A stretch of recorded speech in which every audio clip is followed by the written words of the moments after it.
Bom dia a todos, espero que estejam todos bem. Vamos dar início à nossa quinta aula teórica da ASC e vou passar agora ao PowerPoint.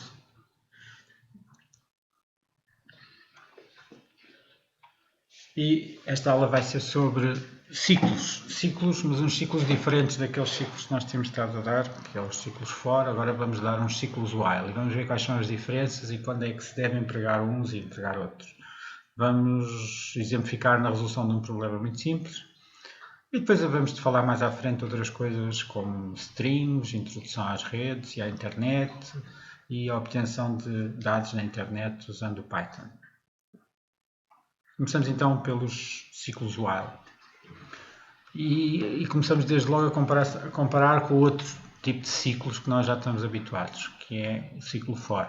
Okay? A instrução for permite executar um bloco de instruções, portanto aquilo que vem a seguir ao for e que está identado um bocadinho para a frente, um número de vezes que é pré-determinado. Pré-determinado porquê? Porque no for nós temos for, uma variável, in, qualquer coisa, e esse qualquer coisa tem uma sequência de números, uma lista de qualquer coisa. E o que faz nesse for é que vai percorrer todos os elementos da lista e para cada um desses elementos depois vai entrar dentro do for com essa variável instanciada com o valor desse elemento. E por isso, como vai percorrer cada um desses elementos da lista, nós já sabemos que esse ciclo for vai entrar tantas vezes quantas, vai ser executado tantas vezes quantas os elementos dessa lista. Portanto, já está pré-determinado o número de vezes. E o que está aqui a dizer é que era interessante, se calhar, executar um bloco de instruções até uma condição de se verificar, porque há condições, há problemas em que é interessante fazer este tipo de implementação. Por exemplo, um problema em que seria interessante fazer isso. Como é que nós vamos descobrir se um elemento x, um elemento em particular, está num vetor v? O que é que nós temos que fazer? Nós temos que percorrer todas as posições de v ou não? Não é necessário. Se x estiver em v, quando é que nós sabemos qual é que é a primeira posição, a menor posição, que x está em v? E se x não está em v, quando é que se conclui que x não está em v? Vamos pensar um bocadinho sobre isto. Será que necessitava de um ciclo for para perceber se x está em v ou não? Bom, vamos usar um ciclo while para resolver este problema de uma maneira mais eficiente do que o que seria se fosse um ciclo for. E para permitir então um bloco de operações enquanto se verificar, o while quer dizer enquanto, não é? Portanto, enquanto se verificar uma determinada condição, pode-se usar a tal instrução while. Está aqui um exemplo: enquanto o semáforo estiver vermelho, aguarde. Portanto, a sintaxe no nosso Python será existe a palavra-chave que é while, depois tem a condição é a condição que nós já sabemos fazer, que é aquilo que aparece nos ifs, por exemplo, e dois pontos à frente. A condição é algo que é variável e é algo que vai nos dar ou true ou falso. Só tem estas duas hipóteses. E depois, se for true, vai fazer as instruções. Depois volta outra vez ao while, depois avalia novamente a condição. Depois, se for true, faz outra vez as instruções. Vai ao while outra vez. Quando a condição der falso, ele sai do while e vem para a instrução que vem imediatamente a seguir. Portanto, já não faz estas instruções que aqui estão. Portanto, operacionalmente, a condição é avaliada. Se for verdadeira, executam-se as instruções e volta-se ao ponto de partida. Se for falsa, não se faz mais nada, chega ao fim da instrução while. Bom, então vamos lá instanciar com este problema, que é o problema de verificar se um valor x existe num determinado vetor v. Vamos imaginar aqui que temos aqui um vetor muito simples, 395, e vamos pesquisar se o 9 existe no vetor 395. Bom, então como é que nós poderíamos fazer? Uma maneira muito simples de fazer. Podíamos ter aqui um apontador ou uma variável que se chama pos, que é um índice para a posição, e depois verificar se a posição, o valor no vetor v nessa posição, se nesta posição ao início é 0, portanto é a primeira, ver se é diferente de 9. Vamos ver porque é que estamos à procura se é diferente. Se for diferente, então continua. E continuar quer dizer, vamos pôr a posição seguinte. Em vez de estar neste, vamos pôr a posição seguinte. E vamos ver se é diferente de 9. Não é diferente. Não é diferente, então o que é que aconteceu? Então, quer dizer que se não é diferente é porque é igual, certo? Portanto, esta posição é igual a 9. E por isso nós podemos concluir, neste método, podemos, quando o x está em V, que é este o caso, o 9 estava aqui em V, o que é que ele está a fazer? Ele vai fazer o pós igual a 0, depois, enquanto a posição, o valor do V nessa posição for diferente de x, a única coisa que ele tem que fazer é avançar a posição mais 1. No fim, portanto, se nós sabemos que o x está em V, então, no fim, sabemos que o V pós tem lá o x.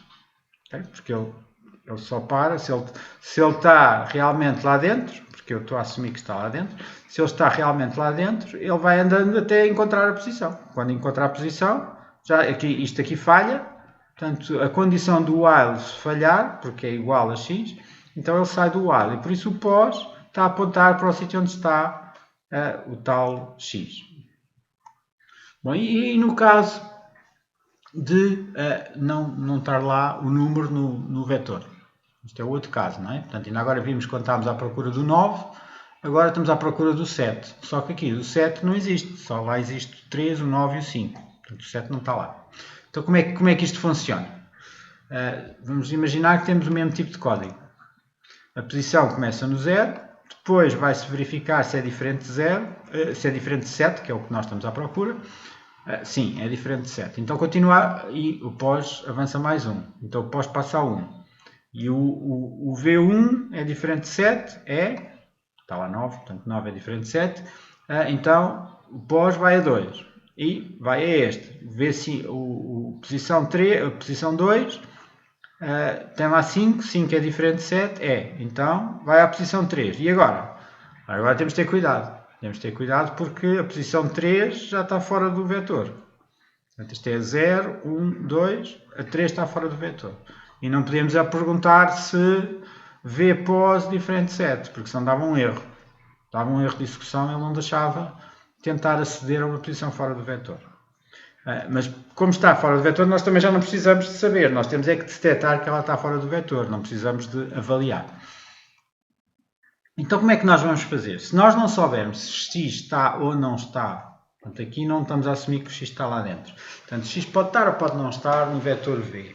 Como é que vamos fazer então um algoritmo genérico para que isto funcione? Começamos por pôr a posição a 0 e depois o que é que fazemos? Enquanto a posição for menor do que o tamanho do vetor, quer dizer que eu posso avaliar o V pós. Okay? Se a posição for menor do que o tamanho, aqui o tamanho é 3, não é?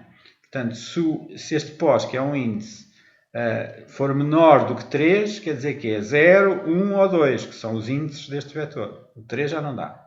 Portanto, 0, 1 ou 2, enquanto for 0, 1 ou 2, neste caso, e a avaliação do V nessa posição for diferente de x, então vou avaliar a posição seguinte.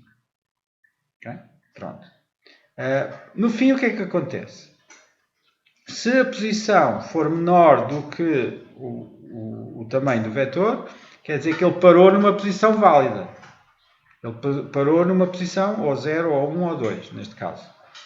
Então, se ele parou numa posição, quer dizer que ele teve que sair por aqui. Se ele saiu por aqui, quer dizer que é igual. O V dessa posição é igual ao x. Portanto, V pós é o x. Se não, se a posição for maior do que o len, quer dizer que ele percorreu todos e não encontrou nenhum, porque não saiu por aqui. Então, de certeza que este V não contém o x. Okay? Portanto, eu posso concluir. Então, vamos ver como é que isto se implementa mesmo em Python. Portanto, ali era pseudocódigo, não é? Ainda falávamos em português. Agora, vamos usar a definição da função, uma função que se chama procura, e estamos a procurar o x em V. Portanto, tem que começar def, o nome da função, depois entre parênteses tem dois argumentos, um é o elemento que estamos à procura, outro é uma lista de argumentos. que é o vetor V. Acaba em 2 pontos, muda-se de linha, explica-se aqui o que é que faz esta função, verifica-se o x se encontra em V, retorna true se sim e false no caso contrário. Okay? Portanto, só queremos saber se ele está lá ou não está. Não precisamos de mais nada. Então é agora implementar aquilo que estava aqui atrás. Portanto, é este pós igual a 0 e depois aqui o enquanto e pós igual a pós mais 1. Portanto, é isso que estamos a fazer aqui. Estamos a fazer pós igual a 0 e depois while a posição for menor do que o tamanho do V, o len é o tamanho do V, e é o end, o valor nessa posição for diferente do x, então, aqui 2 pontos, e a única instrução que está dentro do while, neste caso, é só avançar a posição. Portanto, enquanto nós não estivermos satisfeitos com a posição, andamos para a frente com a posição. Depois, o que é que vai fazer o return? O return vai ver se a posição foi uma posição válida ou não. Portanto, se a posição é menor do que o len do V. Portanto, a posição está entre 0, pode ser logo o primeiro, ou o len do V menos 1, que é o último. Portanto, se a posição estiver lá dentro, for menor do que o len do V, então ele tem que retornar true. Portanto, isto é uma comparação que é verdade quando o pós é menor do que o len. E é falso quando o pós é igual ao len, que é o outro caso. Quando ele sai e não encontra ninguém, ele sai com o pós igual a len. Portanto, sai por aqui. Se o pós não é menor, vai andando, e o primeiro de todos vai ser o pós igual ao len. Quando o pós igual ao len, quer dizer que, de certeza, que isto não é verdade e, portanto, é falso. Quer dizer que ele passou todos os elementos e não encontrou o x, que era o que estava à procura. Vamos fazer a procura, vamos exemplificar agora. Imaginemos que temos aqui o interpretador do Python e que escrevermos lá, então, como é que isto se chama. Estou à procura do número 5 neste vetor que tem 3, 5, 7, 9. Muito bem, então a primeira coisa é o resultado é true. Como é que isto funciona? Ele põe a posição a 0, que é esta. 0 é menor do que o tamanho dele é 4. E depois o que é que vai fazer? Vai procurar se V pós, se 3 é diferente de 5. 3 é diferente de 5. Então vai fazer a posição a 1. A posição fica a 1. Depois, posição a 1, agora entra tudo outra vez aqui dentro. 1 é menor do que 4, é verdade. E agora vai ver se V pós é 5, 5 é diferente de 5. Mas 5 não é diferente de 5. Então ele falha esta condição do while, isto é um end, tinham campos de ser verdade, falha esta e vem cá para fora. Vai fazer o return e agora o pós estava no 1, menor do que 4. 1 menor que 4 é true, o resultado é true. Portanto, saiu true aqui. E agora, este é a procura de outra coisa. Agora estamos à procura da Paula no meio deste vetor de nomes. Então é a mesma coisa, ele vai fazer o pós igual a 0, vai procurar, aqui o tamanho do vetor é 3, portanto 0 é menor que 3, é verdade, e o V pós é Ivo, portanto o V0 é o Ivo. Ivo é diferente de Paula, é verdade que é diferente de Paula, e por isso o pós passa para 1. O pós é 1, 1 ainda é menor do que 3, e vai aqui ver se o Rui é diferente de Paula. E também é verdade que o Rui é diferente de Paula. Então o pós passa a 2. E pós passa a 2, 2 é menor do que 3, vai ver se a Sara é diferente da Paula. E é verdade também. O pós passa a 3. E agora pós igual a 3, e o que faz é 3 menor do que 3, aqui falha. Okay? Aqui falhou. Portanto, se falhou, ele sai. E sai com o pós a 3. Mas 3 não é menor do que 3. E por isso o resultado é falso. Vai dar falso. Aqui chama a atenção para um pormenor que é muito, muito importante. Que é, quando ele chegou aqui ao 3, e ficou o pós igual, e ficou 3 menor do que 3, ele falhou aqui. Mas atenção, ele não foi aqui. E não foi aqui porquê? Não foi aqui porque se ele viesse aqui, ele dava um erro. Porque ele fazia V3 diferente de X. Ora, V3 não existe, porque aqui é o V1, é o V0, o V1 e o V2. O V3 já seria fora do vetor. E por isso falharia se eu fizesse esta parte. Mas lembram-se que o AND tem aquela particularidade. Para eu saber o valor do AND, se eu souber que uma coisa é falsa, já não preciso de avaliar a outra, porque o AND precisa que ambas sejam verdadeiras. Então o que é que aconteceu aqui? Aconteceu que eu fiz primeiro esta comparação aqui do lado esquerdo e só depois é que fiz a da avaliação da posição. Ou seja, eu nunca vou avaliar a posição no caso deste lado esquerdo ser falso. Ou seja, se eu já estiver a sair do vetor, já não vou poder avaliar a posição, nem quero, porque senão ele dava-me um erro de execução.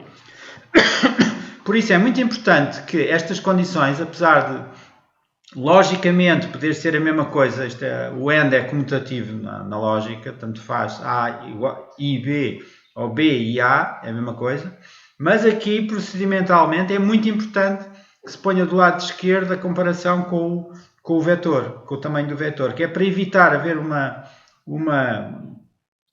comparação em que vai buscar um elemento que está fora do vetor. Okay? Portanto, tem que estar sempre aqui do lado esquerdo a comparação com o tamanho do vetor. Só depois é que poderá estar a aceder ao elemento do vetor. Bom, isto está aqui a explicar que o algoritmo funciona para todos os tipos de elementos que se possam comparar com o vetor, com o operador de diferente. Como, por exemplo, não necessitava de ser números, não é? Portanto, aqui nós comparamos a Paula com o Ivo. E porquê? Porque o diferente funciona.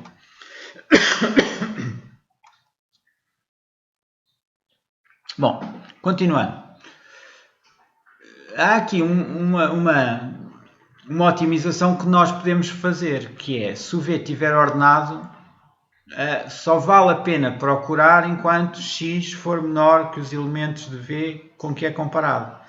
Porquê? Porque se estiver ordenado, a partir do momento em que eu vou... Portanto, ordenado, estou a assumir que está ordenado de modo crescente, não é? À medida que eu vou, quando eu já encontrei um que é maior, então de certeza que não encontro aquele, porque os outros todos vão ser maiores também. Não é? Portanto, podemos ter uma otimização. Portanto, neste caso, encontra-se o elemento se passou do fim e se o elemento foi efetivamente encontrado. Okay? Portanto, temos que ver no fim, verificar se paramos, porque é que paramos. Se foi só porque saiu do vetor todo ou se foi porque encontramos. Então, a versão da função de procura em que o vetor está ordenado, portanto, agora assumimos que o vetor está ordenado, se isto não funciona se não estiver ordenado, ok? Verifica se x está em V, que está ordenado, e retorna sim se ele está e falso se não está. Portanto, isto é o normal. Portanto, é igual, a procura é igual aqui, a posição começa no 0. Se ainda não chegamos ao fim do vetor, então ele vai verificar se o que lá está é menor do que o x, agora não é só ser diferente, é ser menor do que o x. E depois, se for menor, então ainda vou ter que avançar. Okay? Portanto, das duas uma, quando ele se acabar aqui, ele ou acabou por causa disto, ou acabou por causa disto. Ou acabou porque a posição chegou ao len, ou seja, saiu do vetor, não encontrou. Ou então, acabou porque ele poderia ser maior ou igual. Não era menor, era maior ou igual. Não é necessariamente igual, não quer dizer que tenha encontrado. Porquê? Porque o que nós tínhamos aqui ainda agora era diferente, certo? Era a exclamação igual quer dizer diferente. E o contrário de diferente quer dizer igual. Portanto, se saiu por aqui era igual. Mas agora não é garantido. Agora, se está menor, pode ter saído porque era igual ou pode ter saído porque era maior. Portanto, ainda temos que verificar aqui no fim. Para dar true, temos que verificar que encontrou uma posição dentro do vetor e que nessa posição ele é exatamente o x. Portanto, é um caso especial em que o vetor está ordenado. E claro, mais uma vez, o algoritmo funciona para todos os tipos de elemento que possam comparar com o operador de menor. Reparem que este tipo de procuras é muito mais eficiente do que o for, em que um for obriga que tudo passe por eles todos, não é? Quando temos um for, eu podia também procurar o x com um for. Ia ao primeiro, e ao segundo, e ao terceiro, e a todos. Se encontrasse algum que fosse igual, então dizia que sim. Punha a true uma variável e estava. A questão é que o for, em princípio, passa pelos elementos todos. Aqui nós conseguimos terminar o while, basta que a condição não seja verificada e ele termina logo. Se o elemento estiver na primeira posição, ele para logo, não tem que passar pelos outros todos. Claro que haveria uma versão do for que era fazer um return dentro do for, mas pronto, mas não estamos interessados nesse tipo de coisas neste momento.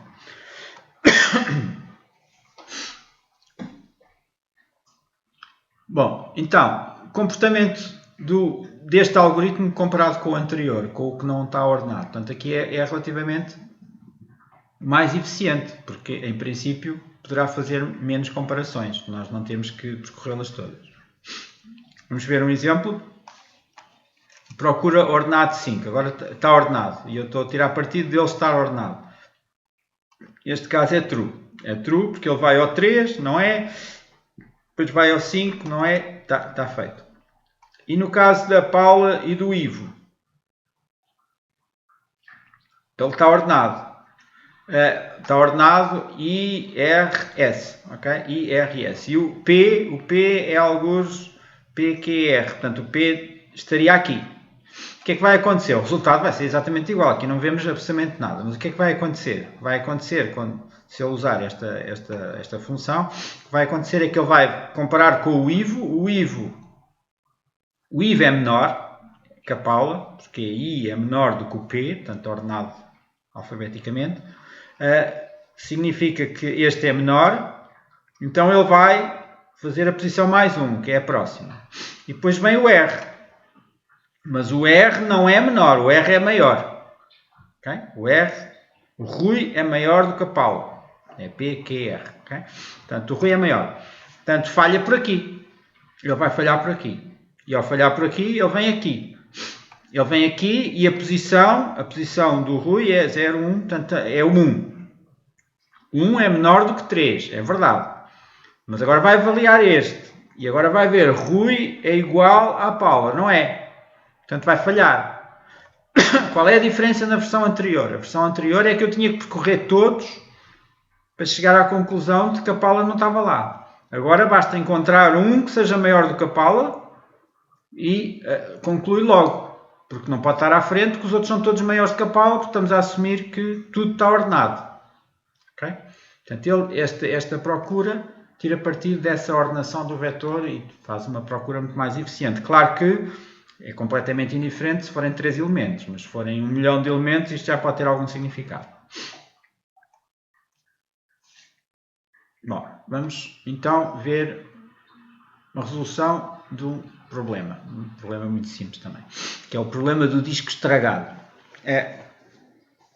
Temos as notas de avaliação contínua dos alunos da ICE estavam guardadas num computador cujo disco avariou. Da informação que se conseguiu recuperar, obtivemos uma matriz, em que cada linha tem o número de um aluno e a prova de avaliação que foi feita e a nota obtida pelo aluno nessa prova. E a prova de avaliação pode ser uma destas três.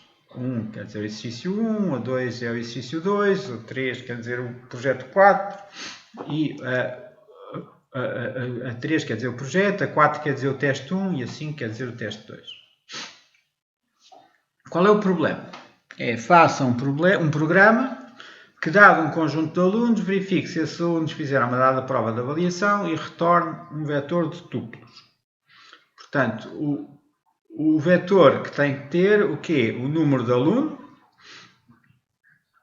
e menos 1, se o aluno não fez essa prova, nós estamos à procura, temos um conjunto de alunos temos que ver se o número do aluno, se aquele aluno fez ou não a prova. Se não fez a prova, é menos 1 que lá está. Se o aluno fez a prova, então é a nota que ele obteve nessa prova. É muito simples. Portanto, agora temos que compreender primeiro, vamos ver os nossos passinhos todos para resolver um problema. Temos que primeiro compreender o que é que estamos à procura. Exemplos de vetores de entrada e tuplos de saída para a prova 2. Portanto, a entrada é o quê? A entrada é este tipo de coisas. Nós temos os nossos dados, que são o número do aluno, este é o número da prova, que tipo de prova é que é, se é o primeiro exercício, se é o segundo exercício, se é o projeto, se é o primeiro teste, se é o segundo teste, isto está aqui nestes números, está codificado nestes números. E agora é a nota, aqui é a nota que este aluno obteve nesta prova, esta é a nota que este aluno obteve nesta prova, e assim sucessivamente. Isto não tem que estar necessariamente ordenado, como veem aqui não está ordenado. Nem os números, nem as notas, nem pelas provas. E o que é que tem que entrar mais? Agora eu quero fazer uma lista só de alguns alunos, não quero todos os alunos. Quero só de alguns alunos. E são estes alunos que queremos saber destes alunos. E ainda quero mais uma coisa, quero uma prova. Qual é a prova? Neste caso, é uma constante qualquer, que é a prova 2. Neste exemplo é a prova 2. E se olhar só para a prova 2 e só para estes alunos, para a prova 2 são só estes que fizeram. Portanto, fez o 50.123, na prova 2 teve 14.3. Este é este. E o 50.401, na prova 2 teve 13,5. E o 50.788. 50.788 fez a prova 1 e não fez mais nada. Fez a prova 3. Fez a prova 3 aqui. Mas não fez a prova 2. Portanto, não tem nota nessa prova. Okay? Portanto, o que é que se pretende? Qual é o resultado que nós estamos à espera que saia? É este. É para cada um deles, vai dar a respectiva nota. O 50.123 teve 14.3. Queremos que saia 14.3. O 50.788 não tinha feito a prova. Então, quer que saia menos 1. E o 50.401 teve 13,5, quer que saia 13,5 na prova 2. Okay? Portanto, claramente o input são estas três coisas. Temos que ser uma lista com toda a informação que nós temos sobre as notas e os alunos e as provas. Uma lista com os números dos alunos que nos interessam, não são todos, são só uns quantos. E o número que é o número da prova que nos interessa. E a saída é para estes alunos quais são as notas obtidas na prova, ou menos 1 no caso de ele não ter feito a prova. Pronto, então temos o problema, chama-se procurar as notas num conjunto de alunos. A entrada é uma matriz M. Há 3 entradas. Uma delas é a matriz M com 3 colunas. Está aqui, que é este exemplo. Está aqui. Um vetor V com uma coluna, que são os números dos alunos. E um inteiro K, que é o número da prova, que é de 1 a 5. A saída há de ser um vetor com tuplos. Atenção, este aqui são tuplos, ok? Aqui são tuplos. Não é uma lista, mas é a mesma coisa. Com 2 elementos, um por cada número do vetor V, com a respectiva nota na prova K, ou menos 1 no caso de ele não ter feito a prova. Generalizar isto? Não dá. Vamos então desenhar o algoritmo para resolver o problema. Conceber o algoritmo decompondo o problema em subproblemas. Como obter a nota na prova K de todos os alunos? Então temos que... Qual é a ideia geral de obter esta matriz final? Cria-se um vetor R vazio, ou este vetor final. Este R ao início está vazio, porque ainda não sabemos nada. Depois, para cada elemento do vetor V, o vetor V, lembrem-se que tem os números dos alunos que nos interessam. Para cada elemento dele, procura a nota do trabalho K desse elemento em M. Okay? Portanto, temos a matriz que tem as notas todas e vamos ver qual é que é a linha que tem aquele elemento, aquele número e aquele número da prova K. E depois adicionamos a esse, adiciona-se o tuplo, que é o elemento, que é o número do aluno, e a nota respectiva ao vetor R. Claro que ali pode não ter encontrado. Se não encontrou, tem que meter a nota a menos 1. No fim, retorna este R. Portanto, estamos a criar este R.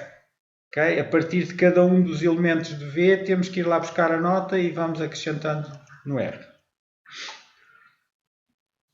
Identificar, caracterizar e generalizar cada subproblema. Portanto, agora vamos caracterizar, neste caso. Portanto, a pesquisa de um elemento em 2 colunas de uma matriz é o problema da entrada. A entrada é a matriz M, o inteiro K, o elemento L.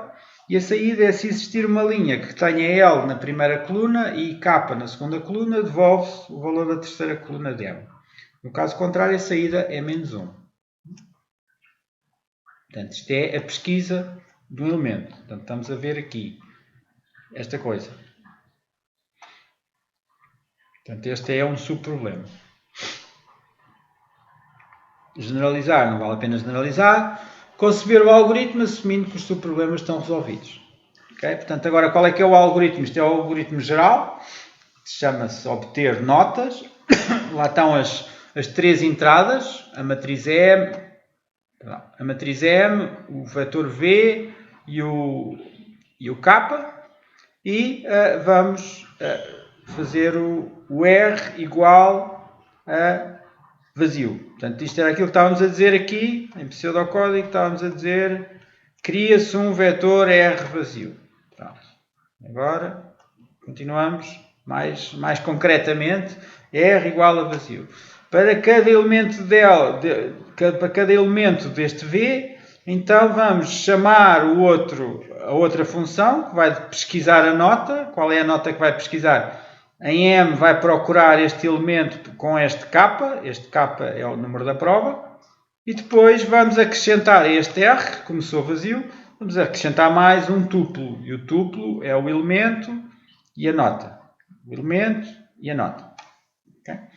E depois devolve o vetor R que nós andamos aqui a criar. Este é o programa principal, que se chama obter notas. Bom, seguir, para cada subproblema, desenhar o algoritmo para o resolver, e agora é o outro subproblema, não é? Vamos pesquisar na matriz M do elemento L, trabalho K. Okay? Portanto, vamos procurar nesta prova K para este elemento. Agora temos que ter aquele problema que é muito parecido com o que nós demos ainda agora, da pesquisa de um elemento num vetor. Só que agora é numa linha de uma matriz que queremos verificar duas coisas. Verificar se o L está lá e se o L e o K está lá. Okay? Se o L e o K está em M, o que é que nós temos que fazer? Temos que saber qual é que é a posição para ir buscar o resto. Se não está em M, quando é que podemos concluir? Portanto, isto que nós vimos tem a ver com o while que nós estivemos a fazer. Nós temos que percorrer as linhas da matriz e quando encontrarmos, saímos. Portanto, se ele lá estiver, basta encontrar lá a menor posição e sai-se logo. Não se tem que fazer o for todo. Se não estiver, eventualmente teremos que percorrer tudo porque não está ordenada a matriz M. Nada nos diz que está ordenada. Portanto, a pesquisar a nota, como é que se implementa então isto? Nós começamos com a linha a 0, a primeira das linhas, e é aquele esquema que nós tínhamos visto antes. Enquanto a linha que nós estamos a pesquisar for menor do que o tamanho da matriz, menor que o número de linhas total, ou seja, é uma linha válida, é entre 0 e o número de linhas menos 1, e M'0 diferente do elemento, ou seja, o elemento é o que eu estou à procura deste número, isto é um número do aluno, e na linha a posição 0 tem o número do aluno. Se o número do aluno for diferente, eu passo logo para a linha seguinte. Okay? Ou então, se a prova naquela linha for diferente, eu também passo para a linha seguinte. Onde é que está a prova? Naquela linha a prova está na posição 1. Portanto, é a segunda posição, é a segunda coluna. E esta está na posição 0, a primeira coluna. Então, basta que um deles não bata certo para eu andar para a frente e vou pesquisar na linha seguinte.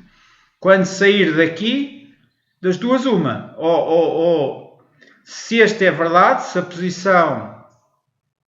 a posição corrente é menor do que o tamanho do vetor, ou da matriz, neste caso, número de linhas, quer dizer que a linha é uma linha possível.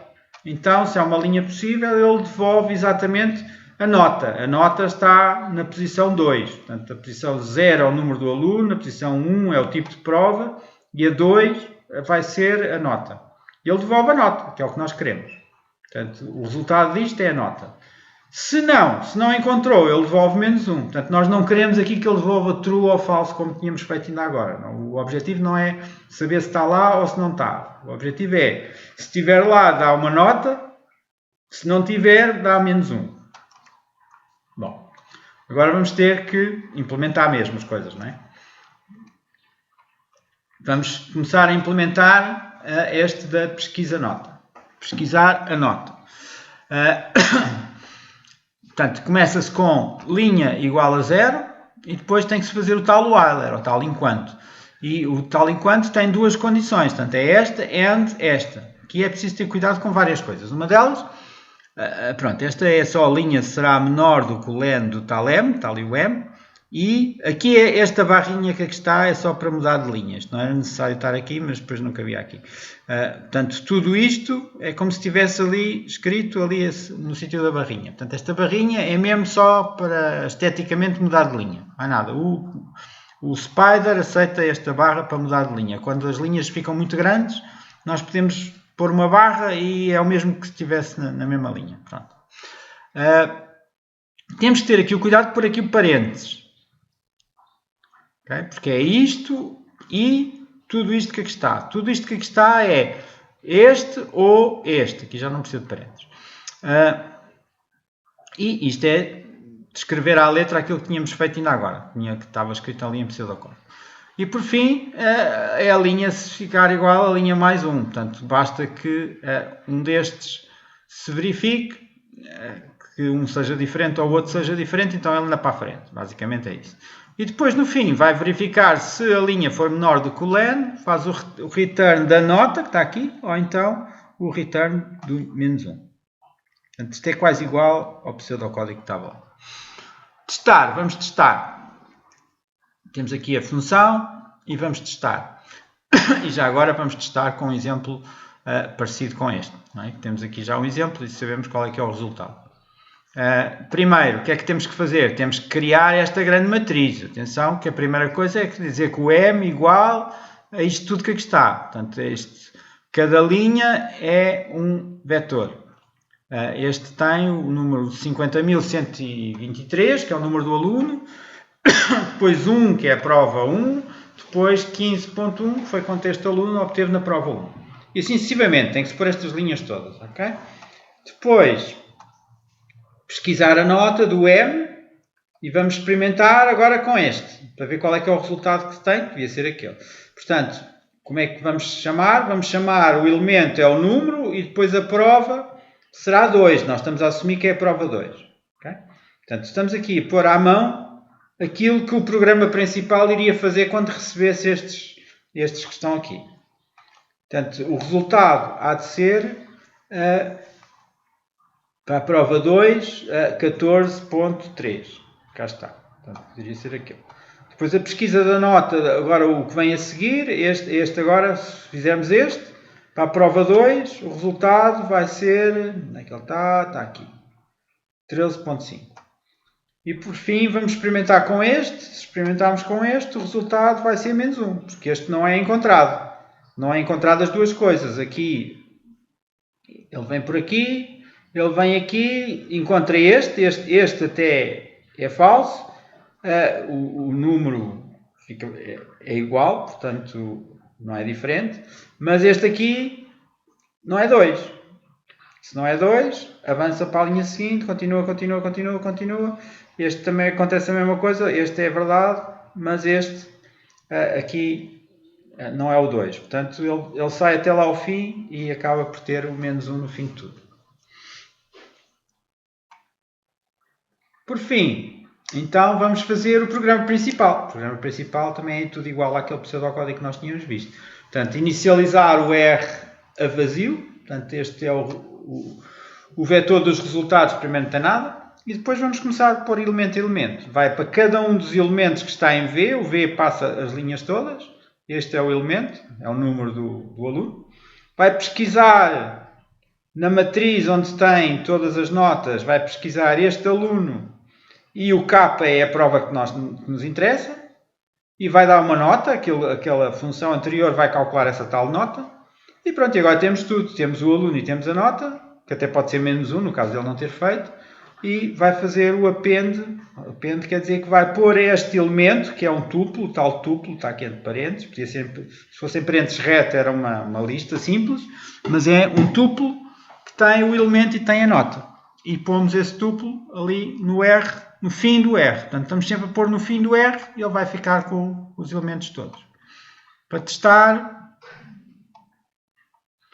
temos aqui a função, temos aqui o problema e vamos testar. Mais uma vez temos que criar a matriz inicial. Vamos criar o vetor, agora temos que criar o vetor com os números que nos interessam. Temos que dizer então que queremos obter as notas da matriz do vetor e são as notas da prova 2, neste caso. E o resultado vai ser um vetor com os tuplos, com os tais tuplos, estes 3 tuplos, um para cada um dos alunos que apareceu aqui, e com as respectivas notas. Mas claro que podíamos obter as notas do vetor da prova 3 com os mesmos alunos e seriam as notas dessa outra prova 3. Portanto, aqui é genérico, não precisa ser estes, como é óbvio. Bom, vamos continuar. Vou só ver se há aqui alguns comentários dentro do... Se vocês têm posto alguma coisa. Nada? Ok, continuar.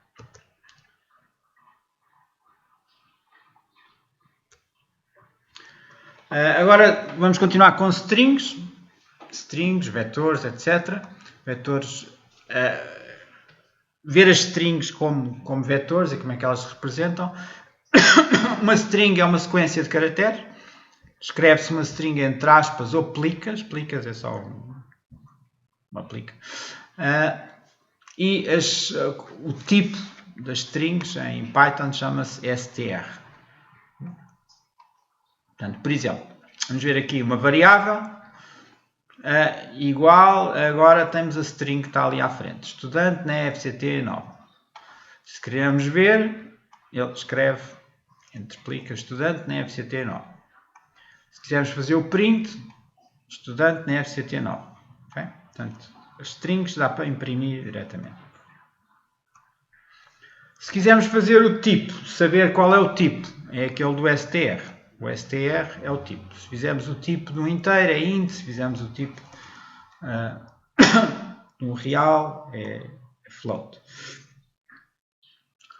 Uma string é como um vetor, só que é um vetor de letras. Okay? Portanto, são listas de letras. Letras, o E, o S, o T, etc. Neste caso. Portanto, se nós fizermos isto, temos este vetor. E por isso, como temos este vetor, posso ir buscar a letra que está na posição 2. Portanto, esta é a posição 0, 1, 2. Nunca esquecer, começa no 0. Portanto, a posição 2 será o T. Se quisermos, podemos só ir buscar umas quantas. Da 10 até à 12, não incluindo a 12. Não se esqueçam também que nunca inclui esta. 0, 1, 2, 3, 4, 5, 6, 7, 8, 9, 10. É esta. 11, a 12 já não inclui. Então fica na. E esta? Índice do F. Portanto, esta era 10, 11, 12, 13. O índice é o 13.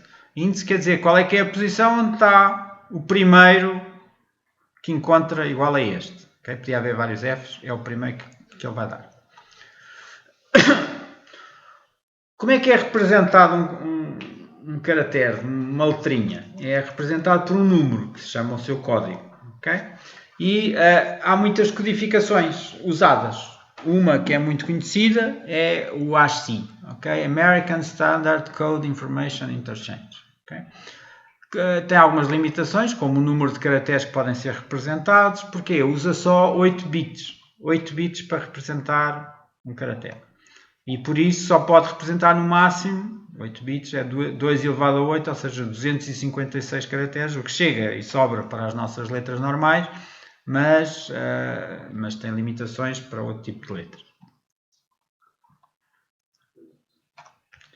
Existem outras codificações, e nomeadamente a que o Python usa chama-se Unicode ou UTF, mas existem muitas outras e essas, tais como o Unicode, usam códigos de 16 bits. 16 bits permite representar muitas, mas muitas coisas, não é? Em vez de ser 256 coisas, permite representar 65.536 caracteres diferentes.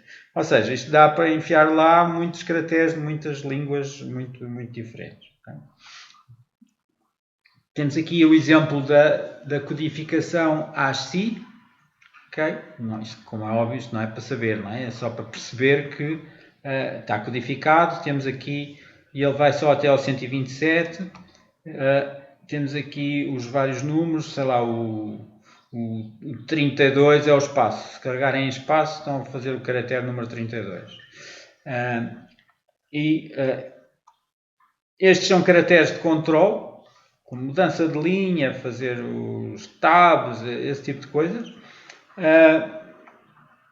Estes são caracteres de pontuação, de ponto, vírgula, ponto e vírgula, dos mais, dos vezes, desse tipo de coisas. Aqui temos os dígitos, aqui temos as maiúsculas, aqui temos as minúsculas. Okay? Portanto, isto está espalhado aqui alguns nos códigos. Claro que nós não temos que saber nem ver qual é que é o código das respectivas letras, mas é preciso perceber que as letras estão representadas também como códigos binários, como outra coisa qualquer. O que é o Unicode? O Unicode que é o que é usado aqui pelo Python.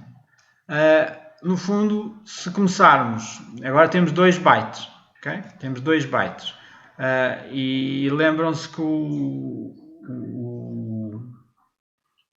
32 era o espaço, a letra A está aqui, era o 61.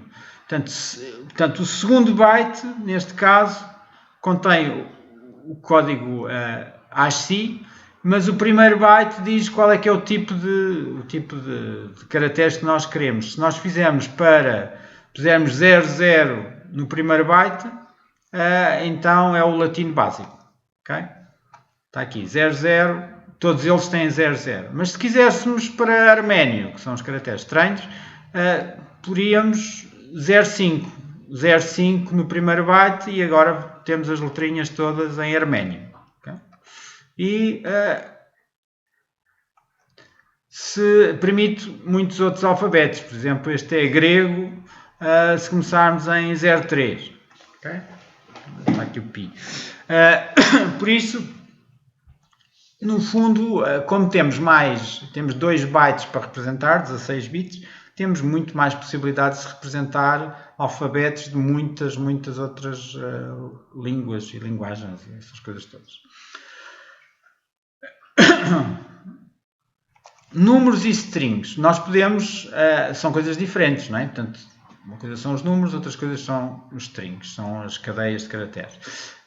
Mas podem ser transformados umas coisas noutras. Portanto, existem funções pré-definidas, o int, float, str, que permitem conversão entre estas várias coisas, porque uma string pode estar a representar um número, não é?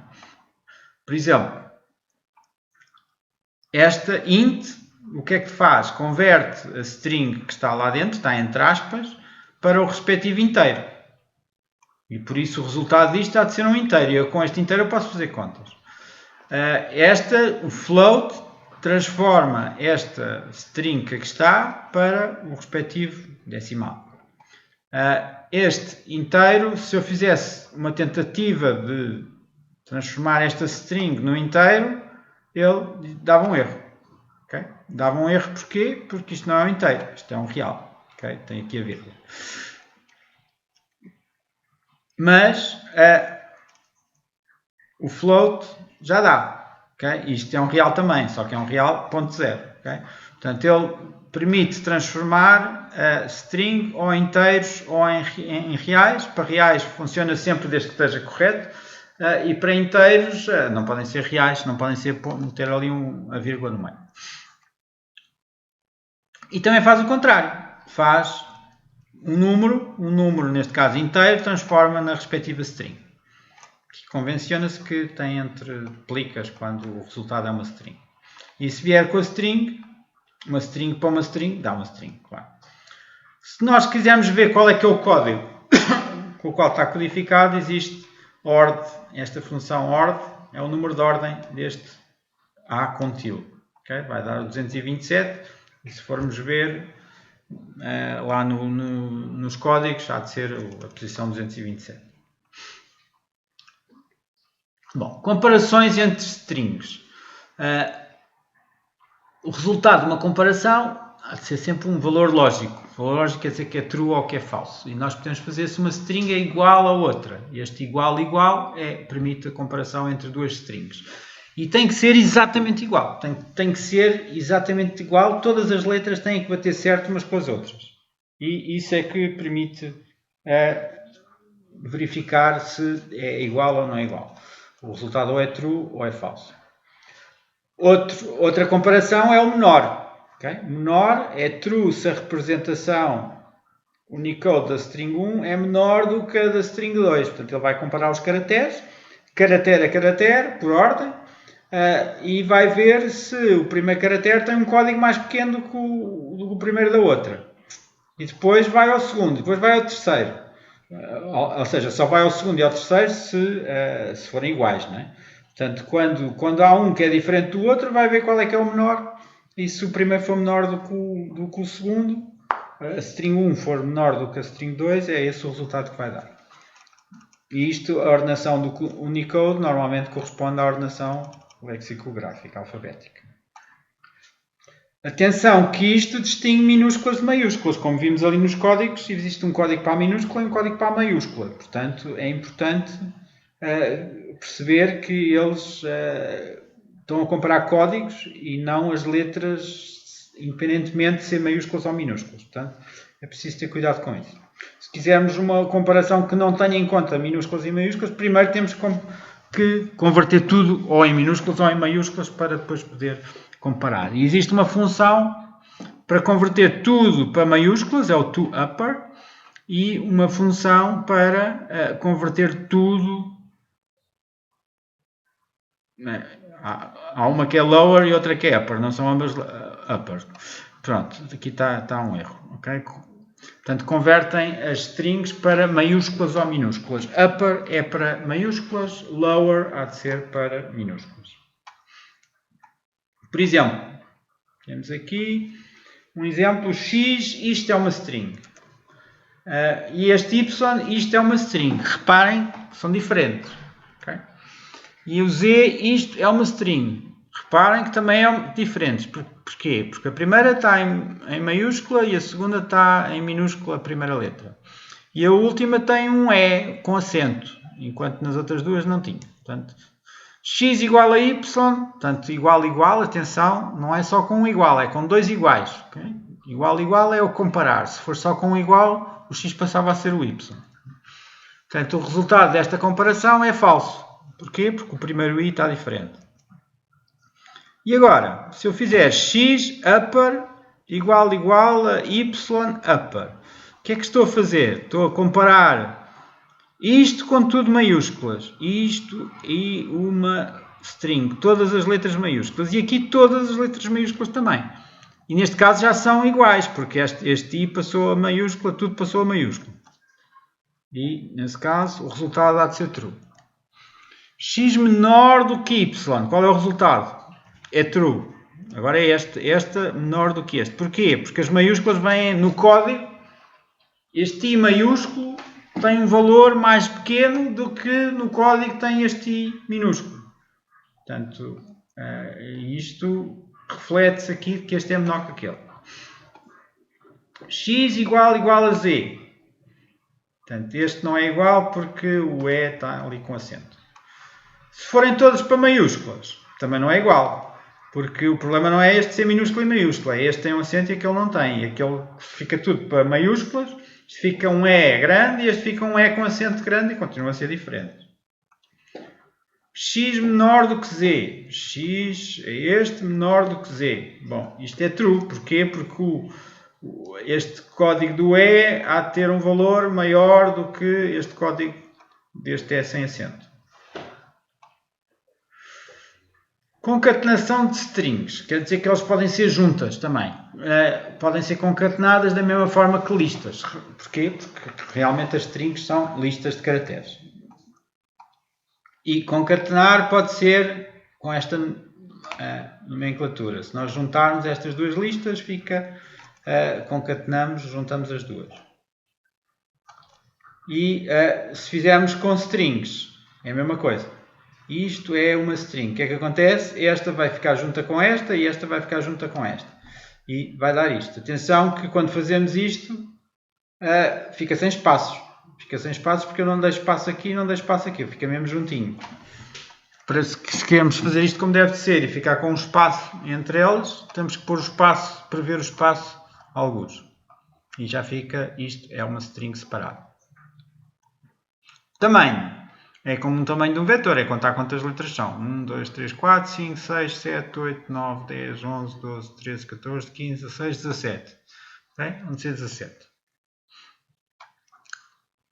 Outras funções para obter substrings. Existe uma função que se chama find, que ele procura a string que vem aqui por argumento dentro desta string. E se existir, dá o índice em que a string começa. O primeiro. Se existir várias vezes, é logo o primeiro.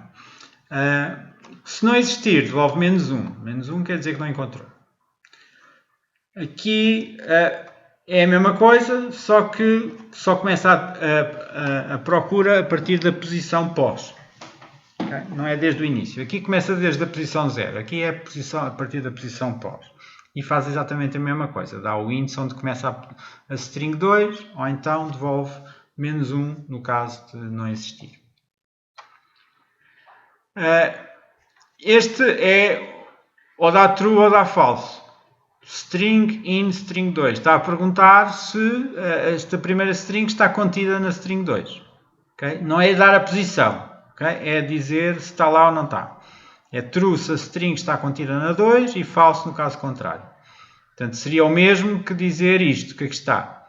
Que era o string 2 dá uma posição que não é o menos 1.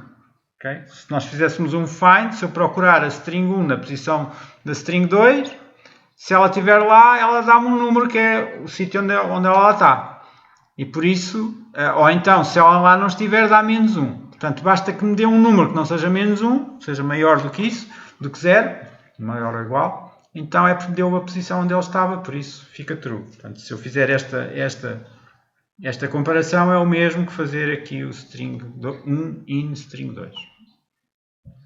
Esta função, que se chama strip, é usada para retirar espaços e caracteres de mudança de linha no início e no fim de cada uma de uma linha. Portanto, este str1, depois do strip, deixa de ter os espaços que nós até nem vemos normalmente e pode ser complicado. Exemplos. Isto é uma string, isto é uma string, isto. Agora, são iguais.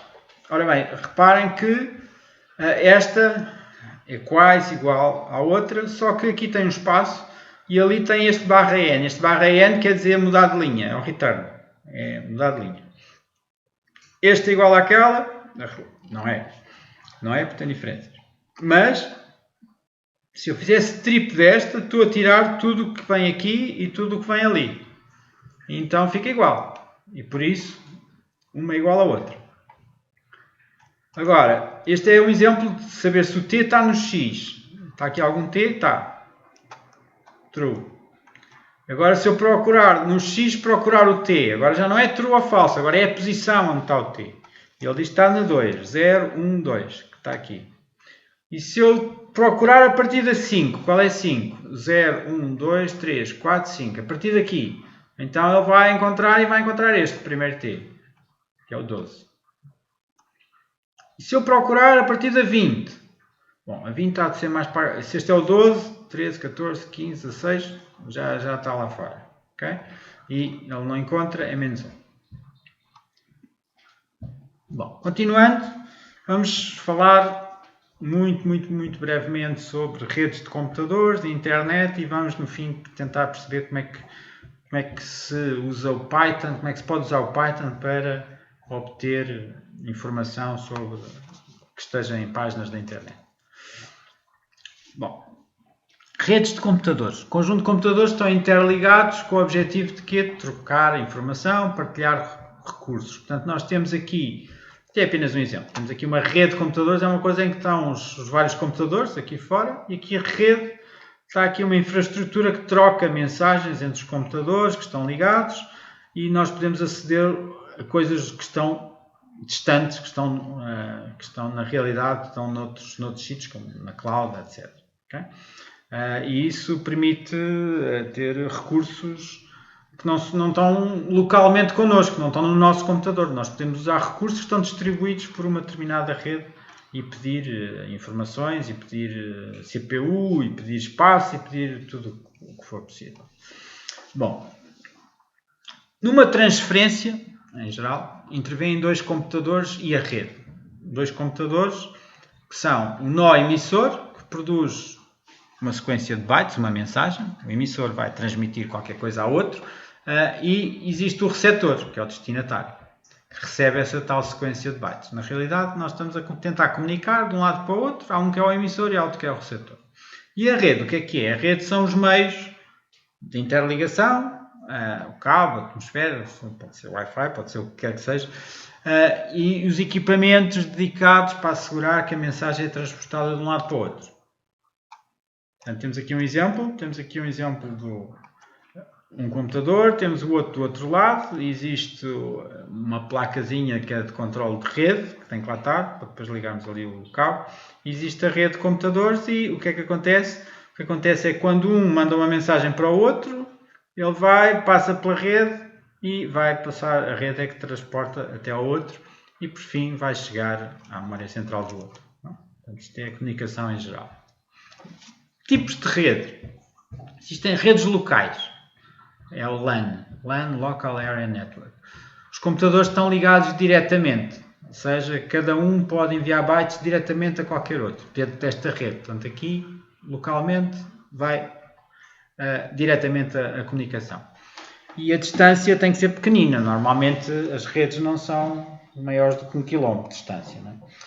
E existem redes de larga escala, que são as WAN, Wide Area Network, em que os computadores, o emissor e o destinatário, estão em redes locais distintas.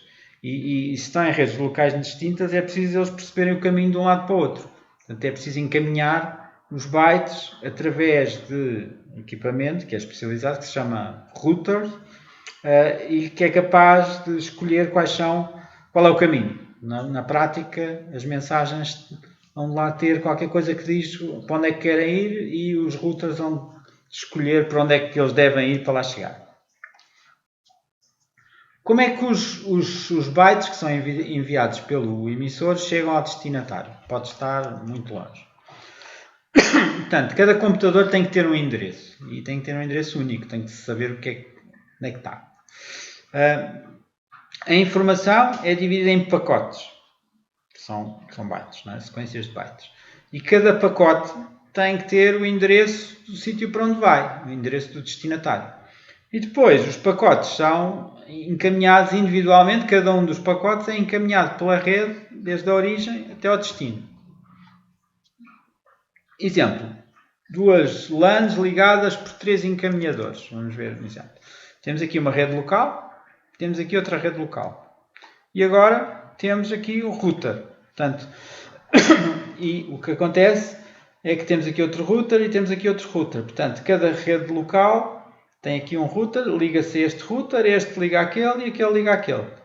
Okay? Portanto, permite, e as ligações podem ser fibra óptica, ligação por cabo, ligação via satélite. Portanto, os routers fazem o encaminhamento das mensagens de uma rede para outra rede. Okay? Estas redes são locais, os computadores entre si podem comunicar diretamente, mas se quiserem comunicar com um que esteja aqui, já precisam de ir através dos routers para chegar lá ao outro lado. A internet é uma interligação de redes locais que têm determinadas regras. Okay? Portanto, na internet todos os computadores têm um endereço único, que é um número normalmente com 32 bits, e chama-se o endereço IP, Internet Protocol. Quando um computador emite um pacote destinado ao outro, entrega-o ao router mais próximo que está na sua rede local. E os routers propagam o pacote até este chegar ao router da rede local do computador destino, que entrega no computador destino. Portanto, aqui, como vinham, este quer ir para ali, tem que entregar ao router mais próximo e o router depois encaminha-o da maneira que achar conveniente até chegar à rede local do outro e há de lá chegar.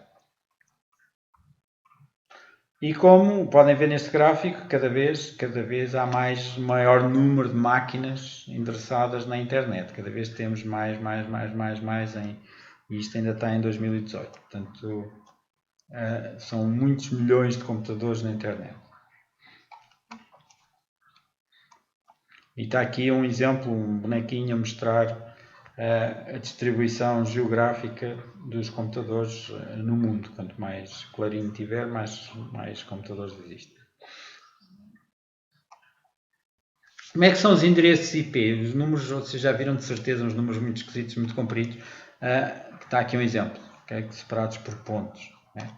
O endereço IP de um nó, que é um computador, é constituído por 4 bytes, são 32 bits, representados por 4 números entre 0 e 255, separados por pontos. Estão aqui os 4 números, 1, 2, 3, 4. Okay? Identifica univocamente o computador na internet e é usado no encaminhamento das mensagens. Claro que nós não temos que saber isto. Isto é o que é usado internamente. O que nós temos que saber é isto, este tipo de coisas, okay? Que são nomes que o utilizador usa. O utilizador usa nomes inteligíveis não é nomes deste tipo. Okay? Como é que nós temos um nome? Um nome, por exemplo, do DI, no caso do DI.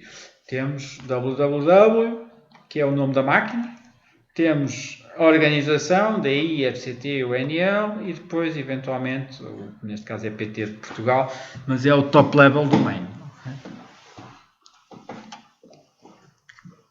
O que é o DNS? Domain Name System, que é o nome. É um serviço de conversão de nomes user-friendly em nomes machine-friendly. Ou seja, o machine-friendly era aqueles numerzinhos, aqueles 4 numerzinhos. Nós até podemos usar diretamente, só que é um bocadinho mais complicado. E o que acontece é que o sistema de conversão, DNS, transforma os nossos nomes, que nós sabemos, em números daqueles. Okay? E este é feito pela internet, acaba por fazer essa conversão. E é invocado quando um nó tenta obter o endereço IP correspondente a um dado nome simbólico. Os domínios é aquilo que acaba, que nós vimos aqui, este top level domain, esta parte final.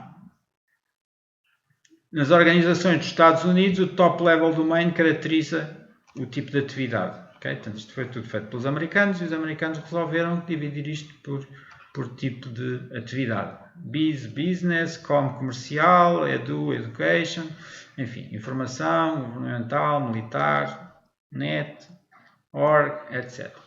Fora dos Estados Unidos, o top level normalmente é o código para os vários países, um atribuído para cada um dos países. Portugal é PT, UK, Reino Unido, Espanhol é ES, etc. Os domínios, o DNS, nós temos ali, como nós vimos lá para os Estados Unidos, temos os vários tipos, vimos aqui. Aqui é o Education, depois temos aqui o CMU, Carnegie Mellon University, Computer Science, etc. Depois temos outros, Google, Com, IBM, qualquer coisa, e por fim temos os vários países. E estamos lá, Portugal. E Portugal tem várias universidades, a Universidade do Porto, aqui está a Universidade Nova de Lisboa, depois temos outra faculdade e temos a nossa faculdade e por sua vez temos aqui o departamento, enfim. O nosso nome vem desde aí, FCT, UNL.pt. Okay? Portanto, isto no fundo está organizado numa árvore. Uma árvore global de tudo. Todos os nomes. Lá para trás. Okay. Continuando, relação cliente-servidor. Na maioria das situações, aplicações que usam a rede são constituídos por 2 programas. Um é o de ser o cliente e outro é o de ser o servidor. E, por exemplo, o cliente será o browser. Nós estamos a usar um browser aqui do Internet Explorer, o Chrome, whatever. E o servidor há de ser um servidor da web. Está de comunicar, vai pedir, o browser envia um pedido e o servidor vai processar o pedido num recurso qualquer e envia de volta a resposta. E é assim que funcionam as coisas na rede, basicamente. E o cliente depois faz o que quiser com a resposta. E um servidor pode servir vários clientes ao mesmo tempo, como é óbvio. Servidores na web, servidores têm recursos, exemplos de servidores. Recursos, ficheiros e programas, serviços para obter ficheiros, gerar páginas dinâmicas, executando programas a pedido do cliente. Nós podemos pedir remotamente para executar um determinado programa. Servidor de mail, por exemplo. É outro tipo de servidores. O recurso deles é ficheiros com mensagens e os serviços, o que é que ele faz? Vai armazenar mensagens ou encaminhar para outros servidores de mail. Clientes. Temos vários clientes da web, Firefox, Internet Explorer, Chrome, Safari, etc. Clientes de mail, temos muitos tipos de mails diferentes. Okay? Gmail, etc. Protocolos. Protocolos são conjuntos de regras que definem como é que os bytes circulam na rede, são interpretados. Portanto, para comunicar um cliente com um servidor é preciso estabelecer um protocolo que ambos se entendam. Portanto, tem que ter uma linguagem entre eles e cada um tem que perceber essa linguagem. E tem determinado formato de pedidos e da resposta. E existem normas para imensos serviços na internet. Okay? Os protocolos da internet para consultar o DNS e obter o endereço IP para um nome. Protocolos de aplicação do e-mail. Protocolos da web, o HTTP, o SMTP. Este tipo de coisas são protocolos. Páginas web. O que é uma página web? É um documento que contém informação, dados ou referências a outros dados. Um link é uma ligação a uma página de web, uma referência. Protocolo da web são os protocolos da aplicação que permitem a troca de informação entre o cliente e o servidor web, nomeadamente o HTTP, que é o Hypertext Transfer Protocol, aquela coisa que vocês escrevem logo do lado esquerdo, lá em cima no endereço. Um site da web é um conjunto de páginas, no fundo o site não é só uma página. Um conjunto de páginas relacionadas umas com as outras, correspondem a ficheiros armazenados num determinado computador. E um servidor da web é um programa que executa no computador em que a informação está alojada e responde aos pedidos de acesso às páginas web. E um browser web, que é o cliente, é um programa que pede as páginas pela rede aos servidores e as mostra ao utilizador. URL. O URL é uma forma de especificar a localização, Uniform Resource Locator, de uma página na web. Tem o quê? Tem uma parte que é o protocolo, que pode ser omitido, às vezes nós não escrevemos lá em cima e ele escreve por nós, ou nem aparece. Tem o nome do computador e depois tem a página específica em particular. Os conteúdos identificados pelos URL são de diferentes tipos. Por exemplo, ficheiros HTML, imagens, audioclips, etc. Está aqui um exemplo. Temos o protocolo, é o tal HTTP. Depois temos aqui o tal computador. Este computador é aquele endereço que nós estávamos a falar, em que temos os vários domínios. O último de todos diz que é Portugal, aqui diz que é a Universidade Nova de Lisboa, FCT, DI, SSDI, por exemplo. Claro que também podíamos ir lá pelos números, aqueles 4 numerozinhos do IP, se soubéssemos qual era. E por fim, portanto, uma vez identificado o protocolo e identificado o computador, podemos ir buscar o recurso que nós queremos. Neste caso, para este protocolo, esta página que é a página index qualquer coisa. O HTML é uma linguagem usada para descrever e formatar uma página na web. E dá para muitas coisas. O HTML pode ser complicado. Está aqui um exemplo do HTML. Centra-se, exercício 1, isto é para mostrar isto centrado. Tem o texto, mas depois tem aqui várias tags para fazer links. Isto é uma referência, portanto, em princípio, se carregarmos depois no HTML, aquilo vai mostrar um ficheiro chamado file contaminação.m. Enfim, aqui tem tem um determinado formato, uma determinada linguagem com um determinado formato que permite depois mostrar a página do web como deve ser. Como é que nós vamos ter a possibilidade de usar o Python para obter dados na internet? Como é que se pode aceder ao conteúdo associado a um URL? No Python é possível aceder ao conteúdo de um URL a partir da biblioteca, uma biblioteca requests, e dentro da biblioteca usar a função get. Okay?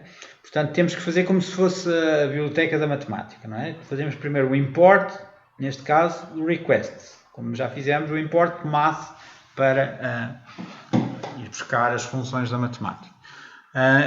E depois queremos usar, neste caso, a função get.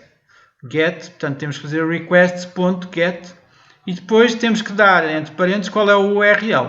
O URL é o que vai dizer qual é que é o endereço, para ir buscar um conteúdo deste URL. E depois temos isto tudo, toda a informação a estar neste objeto de resposta. Okay? E o objeto de resposta tem vários campos. O campo OK, se fizermos resposta.OK, isto ou é true ou é falso. É true se nós tivermos realmente conseguido contactar com este URL e buscar de lá qualquer coisa. E é falso se este URL estiver falso, se não existir lá nada, isto vai dar falso. O text tem o conteúdo do recurso como uma string. Okay? Portanto, o que é que ele vai fazer? Ele vai ao URL, que lá está, engola aquilo tudo e põe tudo num texto muito comprido, uma string. E isso pode ser obtido através do resposta.text. Claro, isto só acontece se este OK tiver a true. Se este OK tiver a falso, isto não contém nada de jeito. E depois, isto é um bocadinho mais complicado. Conteúdo, recurso JSON. Não vamos usar este recurso JSON agora neste momento. Pronto, mas tem outro formato para obter o conteúdo que é obtido do URL. E aqui tem ainda outro formato que é em formato de bytes. Okay? Númerozinhos que só o computador é que percebe, nós não percebemos. Exemplo.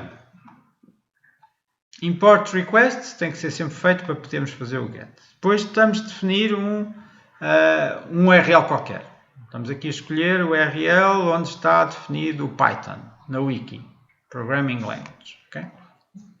E o que é que nós vemos neste URL? Neste URL, aqui, se nós escrevêssemos aquele URL no nosso Chrome ou onde quer que seja, o que aparecia era esta página. Esta página que está cheia de informação e cheia de coisas a falar sobre o Python. E como é que nós podemos obter aquela página? Como é que podemos obter os dados que estão naquela página aqui localmente para o nosso Spider, neste caso o Python.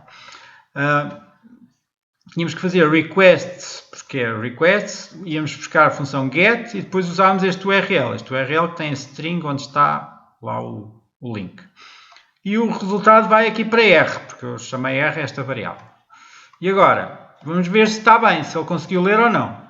E true. Portanto, se ele não conseguisse ler, ele fazia aqui falso. Okay? Portanto, isto é bom verificar antes de começar a explorar o conteúdo, é bom ver se realmente a página existe, porque às vezes podemos ter dado um erro aqui, basta estar aqui uma letra mal e ele já não encontra a página.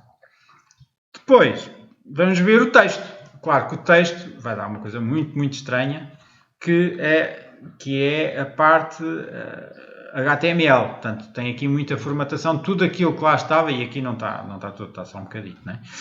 Mas a ideia é que isto aqui é um bocado complicado de ler. Temos lá a página em HTML com muita formatação.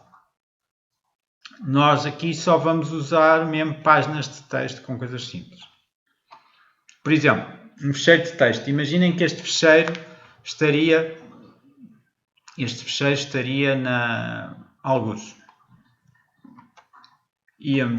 Estaria nesta página. Imaginemos que o fecheiro estaria nesta página. Este texto.txt estaria aqui em HTTP, IC, SSDI, DI, pronto, isto aqui está. Então vamos buscá-lo. Podíamos ir buscar este fecheiro, estaria no R. O R estava OK, true. Se não estivesse lá, estava falso. Agora vou buscar o texto. E o que aparecia era isto. O que aparecia era exatamente isto que aqui está. Este fecheiro só contém texto, está em duplica. Agora é uma string. Isto é uma string completa. Este fecheiro só contém texto, ponto. Está aqui. Espaço. Tem um total de 162 caracteres, ponto. Está aqui. Depois isto que nós vemos no nosso fecheiro a mudar de linha, mudou de linha, é o /n que aqui está. Está aqui um /n. Depois isto que se repararem está alinhado. Está alinhado porquê? Porque tem aqui um tab, uma tabulação. E é o /t. /t é o tab. Depois este 108 é o que está aqui escrito. 108. Depois espaço, minúsculas, ponto e vírgula. Depois no fim do ponto e vírgula muda de linha. Portanto isto não são espaços. Isto é mudar de linha.